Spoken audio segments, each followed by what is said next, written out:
Sir नमस्कार। नमस्कार जी। Sir क्या नाम है आपका? मेरा नाम है सुभाष चंद्र जी। सुभाष जी कहाँ से आए हैं आप? मैं लाडवा, जिला कुरुक्षेत्र, हरियाणा से आया हूँ। सर आपने संत रामपाल जी महाराज से नाम दीक्षा कब ली? मैंने 18/4/2013 को संत रामपाल जी से नाम दीक्षा ली। सर संत रामपाल जी महाराज से नाम दीक्षा क्यों लिया आपने?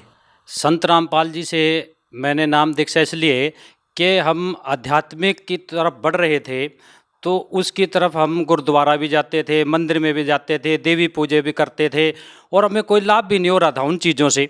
परंतु भाई हम फिर भी उनके ऊपर लगे हुए थे। तो गुरुद्वारे में जब जाते थे हम घंटा घंटा बैठ के वहाँ आँख मूंद के सतनाम वाहेगुरु का जाप करते थे, परंतु वहाँ हमें कोई लाभ नहीं हुआ। और एक बारी मैं ऐसे ही पोंटा साहिब गया था गुरुद्वारे में, जब ये यहाँ पर दान दीप करने के लिए जाते हैं, गुरु नानक जी का वह जन्मदिन होता है, तो उस पे गए थे। तो वहाँ मुझे एक ज्ञान गंगा नाम की पुस्तक मिली और मैंने वो ज्ञान गंगा पुस्तक पढ़ी और उसमें फिर मुझे पता चला कि भी संत रामपाल जी का ये ज्ञान है। उससे फिर मैंने संत रामपाल जी से नाम दीक्षा ली। सर संत रामपाल जी महाराज से नाम दीक्षा लेने के बाद आपको क्या लाभ मिले?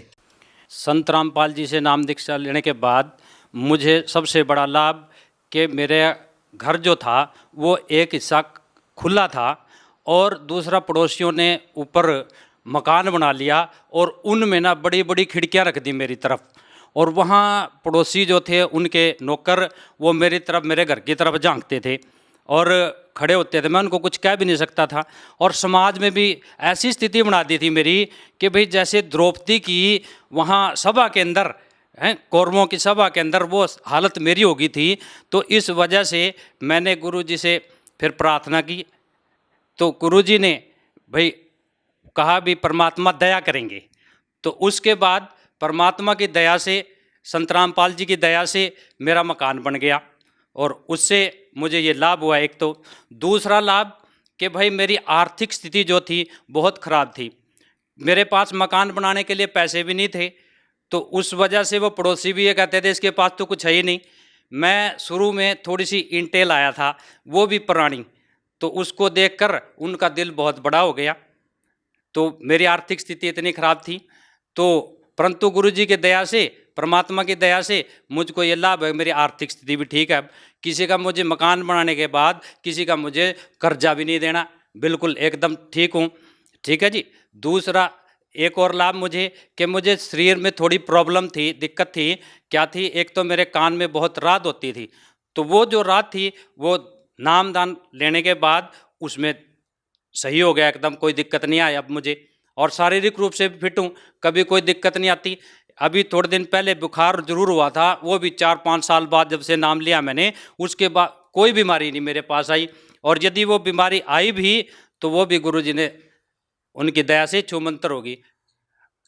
सर एक समय था हरियाणा में जब संत रामपाल जी महाराज का विरोध चल रहा था। उस समय ऐसा था कि संत रामपाल जी महाराज के मानने वालों की संख्या बहुत कम थी। लेकिन सर हम बात करें आज की, तो सर ज़्यादातर समाज के लोग संत रामपाल जी महाराज के साथ खड़े हैं। तो सर आप लोग क्या कहना चाहेंगे कि ये परिवर्तन कैसे आया? आखिर कैसे लोगों की जो भावनाएं थी, लोगों की जो सोच थी, उसमें इतना जल्दी परिवर्तन कैसे आया? सर क्या कहना चाहेंगे? आज का जो समाज है वो पढ़ा लिखा समाज है, शिक्षित समाज है, वो सारी चीज़ें देखता है, समझता है। और इस शिक्षा के कारण ही कि उन्होंने वो सब चीज़ें देखी हैं, पढ़ी हैं पुस्तकों में, टीवी पे देखा हुआ क्या है वहाँ, और बाद में ये सरकार क्या कहती है। तो इस कारण जो आज वो सारे समझ रहे हैं लोग, और वो गुरु जी के साथ, हमारे संत रामपाल जी के साथ जुड़ रहे हैं। सर भगत समाज को क्या संदेश देना चाहेंगे? भगत समाज को मैं यही संदेश देना चाहूँगा कि भाई आप सभी लोग शास्त्रों के अनुसार जो हमारे गुरु जी ज्ञान देते हैं, पहले तो ज्ञान सुनें, फिर उस ज्ञान का मिलान करें, उसको समझें, और जब आपको पूरी तसल्ली हो जाए, तसल्ली करने के बाद आप गुरु जी से, हमारे संत रामपाल जी से नाम लें और अपना कल्याण करवाएं। जी बहुत बहुत धन्यवाद। धन्यवाद।